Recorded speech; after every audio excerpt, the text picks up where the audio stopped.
पुराने railway station की रात की चुप्पी अब धीरे-धीरे टूटने लगी थी। नीली धुंधली रोशनी में कपिल का ध्रुवीकरण एक अद्भुत स्थिति में था। वह मिट्टी के ढेर को घूरते हुए अपने मन की गहराई में उलझा हुआ था। तभी पीछे से भारी कदमों की आवाज़ आई। प्रयाग, जो अपार ज्ञान और अनुभव का प्रतीक था, अब फिर से उसके सामने खड़ा था। उनके आगमन ने एक आकर्षक ऊर्जा भर दी थी, जैसे कोई अध्याय फिर से शुरू होने वाला हो। प्रयाग ने कपिल को देखते ही कहा, तुमने इंतजार किया, लेकिन यह सिर्फ शुरुआत है। असली परीक्षा अब शुरू होगी। कपिल ने स्थिति की महत्ता को समझते हुए अपनी नज़रें प्रतीकों की ओर मोड़ी। वह प्लेट पर 4 तत्वों के चिन्हों का अध्ययन करने लगा। अग्नि, जल, वायु, पृथ्वी। ये प्रतीक सिर्फ संकेत नहीं थे, बल्कि उन्हें आत्मा और ब्रह्मांड के गहरे रहस्यों की ओर ले जाने वाले पथ थे। प्रयाग ने कहा, शुरुआत करेंगे अग्नि से। जैसे ही उसने अग्नि पर हाथ रखा, हल्की लौ से उठता हुआ ताप उसे बताता गया कि यह प्रक्रिया कितनी संवेदनशील थी।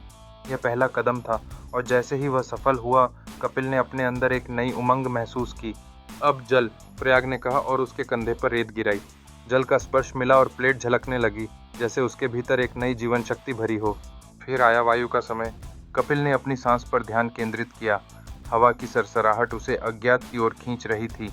श्वास ही सबसे बड़ा मंत्र है, प्रयाग ने कहा, और धीरे धीरे एक नई उपलब्धि के साथ वे तीसरे चिन्ह पर पहुंच गए।